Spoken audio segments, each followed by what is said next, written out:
Bonjour à tous et aujourd'hui je suis très heureux de vous retrouver pour une nouvelle vidéo. Comme tu l'as vu dans son titre, on va tout simplement s'intéresser à une des surprises de la dernière liste de Walid Regragui, Bilal El Khanous tout simplement, ce joueur que je ne connais pas. Et donc dans cette vidéo, le but est tout simplement de retracer son histoire bien évidemment. Je sais que beaucoup de Marocains ne le connaissent pas et au final il figure dans cette liste. Du coup c'est vraiment le but de cette vidéo, c'est de te faire un petit peu découvrir ce joueur, étant donné que même moi de mon côté c'est pas forcément un joueur que je connaissais, mais en tout cas tout ce que je sais c'est que c'est vraiment un futur crack. Juste avant qu'on commence avec cette vidéo, je t'invite à t'abonner, à liker et à commenter cette vidéo. Également activer la cloche de notification puisque voilà, maintenant on est lancé, on a envie d'atteindre ces 10 000 abonnés. En tout cas, je remercie vraiment tous ceux qui le feront. Cette vidéo va se structurer en plusieurs parties. Tout d'abord, nous allons voir son enfance, ensuite son parcours en club et enfin son parcours en équipe nationale. Puis à la fin, je te donnerai un petit peu mon avis par rapport à cette convocation de Bilal El Khanous. Est-ce que c'est quelque chose de bon pour notre équipe nationale? Est-ce que c'est quelque chose de mauvais?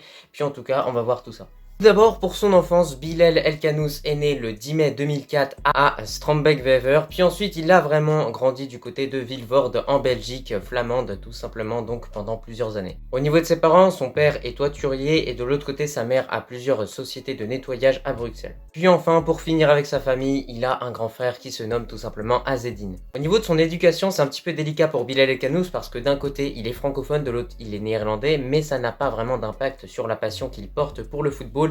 Et donc il n'hésite pas parfois à se rendre à certains matchs de futsal pour voir un petit peu comment ça joue, et lui est vraiment passionné à fond sur le foot. Maintenant, pour son parcours en club, écoutez, Bilal El Khanous va tout simplement rejoindre le club amateur du FC Crossing Schaerbeek, en tout cas j'espère encore une fois que je prononce bien, en 2009 et du coup à l'âge de 5 ans, et par la suite il va carrément intégrer l'académie d'Anderlecht, donc quand même on voit qu'en si peu de temps déjà il est un petit peu au-dessus du lot. Il passe plusieurs années du côté de cette académie d'Anderlecht, et d'ailleurs à partir de U8 jusqu'à U15, il remporte beaucoup de tournois et donc notamment il joue au poste de milieu offensif. En avril 2019, c'est là où les choses commencent à devenir un petit peu sérieuses pour Bilal El Khanous, étant donné qu'on a Genk qui approche tout simplement Anderlecht pour signer le joueur qui vient du coup du centre de formation d'Anderlecht pour aller du côté de Genk. Du coup cette opération se fait avec succès et le joueur rejoint Genk. C'est que à partir du 24 juillet 2020 qu'on a vraiment Bilal El Khanous qui va signer son premier contrat professionnel avec cette équipe de Genk. Pour cette saison 2021-2022, qui est une de ses premières saisons du côté de Genk, bien évidemment, il réalise des performances qui sont plutôt remarquables, notamment en Ligue des Champions pour les jeunes, qui s'appelle, je crois bien, Lions League. Dites-moi si je me trompe en tout cas en commentaire. À la suite de ces bonnes performances avec les jeunes, bien évidemment, Bilal El Khanous va rejoindre l'équipe première. Et là, du coup, c'est là où les choses sérieuses commencent pour lui, étant donné que là, il peut vraiment montrer un petit peu à tout le monde ce qu'il vaut tout simplement dans le championnat belge. D'ailleurs, il fait ses débuts le 21 mai 2022 avec l'équipe première à la 73e minute. Durant cet été 2022, plusieurs clubs s'intéressent à Bilal El Khanous, dont l'Ajax, mais au final, le joueur décide de prolonger son contrat jusqu'en 2026 avec Genk, et peut-être que c'est une bonne décision pour lui au final. Justement, maintenant, on arrive à cette saison 2022-2023 qui est tout simplement extraordinaire de la part de Bilal El Khanous, étant donné qu'il a passé seulement un seul match sur le banc et c'était le premier match de la saison. Les autres matchs, il les a tous disputés en tant que titulaire, ce qui montre à quel point vraiment ce joueur-là a à peine 18 ans et il s'est déjà imposé en tant que titulaire dans une équipe comme Genk qui est quand même pas une mauvaise équipe en Belgique. Et ça, franchement, ça montre à quel point vraiment, au fur et à mesure du temps, il est monté en puissance et il a beaucoup progressé. Après, au niveau des statistiques, c'est pas non plus exceptionnel étant donné qu'il a marqué 0 but et il a seulement fait une passe décisive, j'ai envie de vous dire, c'est déjà ça. Après, c'est pas forcément un ailier, c'est un milieu central, un milieu offensif. Maintenant, pour son parcours en équipe nationale, écoutez, on va directement reprendre au moment où Bilal El Khanous avait une fameuse décision à faire qui était tout simplement de choisir entre la Belgique et le Maroc. Et bien évidemment, il a décidé de choisir le Maroc. Et pour moi, clairement, je pense qu'il a fait le bon choix parce que du côté de la Belgique, déjà de 1, il n'aurait pas eu sa place et de 2, franchement, je pense qu'il était plus attaché au Maroc et que le Maroc lui offrirait de meilleures opportunités pour montrer de quoi il est capable et pour monter petit à petit en niveau et devenir réellement un grand joueur dans le football. Mais il est toujours bon de prendre en compte que le joueur avant 2021 disputait des matchs internationaux avec la Belgique, donc à ce moment-là il n'avait pas réellement de choix à faire parce que beaucoup de Marocains l'ont fait ça, et au final derrière il a choisi le Maroc et pour moi clairement il fait le bon choix parce que derrière on a tout simplement Walid Regragui qui a décidé de le sélectionner pour cette Coupe du Monde 2022 et d'ailleurs on va revenir sur ça juste après bien évidemment.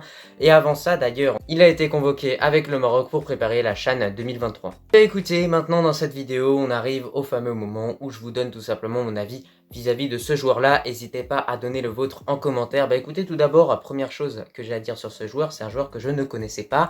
C'est un joueur dont j'avais entendu vite fait parler vis-à-vis des médias, vis-à-vis des réseaux sociaux et plein d'autres sources extérieures. Mais sinon, j'avais jamais réellement vu son niveau. Et du coup, de façon générale, ce que j'en pense un petit peu, c'est que franchement, je trouve que sa sélection pour cette Coupe du Monde 2022 peut vraiment être positive pour lui, même si bien évidemment, il y a de grandes chances malheureusement qu'il dispute 0 minutes durant cette Coupe du Monde 2022 au vu du peu d'expérience qu'il possède, mais surtout parce qu'il est jeune et qu'en face, il va y avoir de la diversité, ça va être du solide et on le voit quand même physiquement, c'est pas le joueur qui est le plus imposant du monde.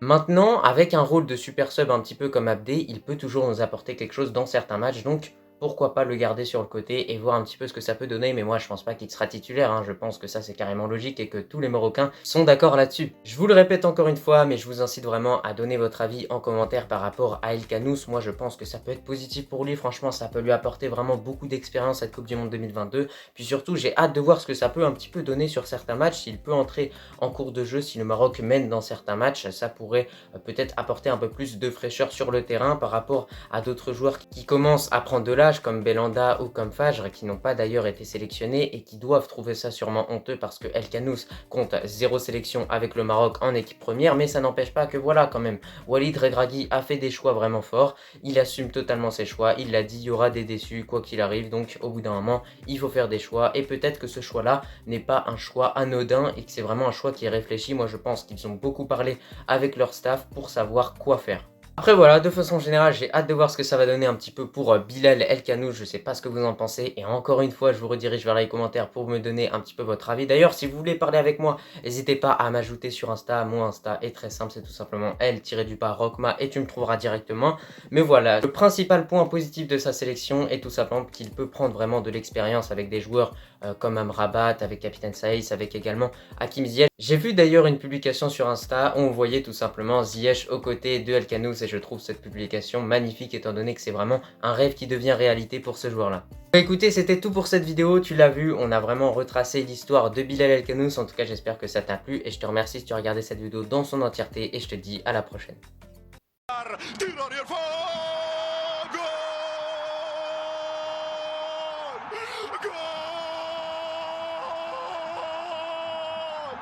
Gol!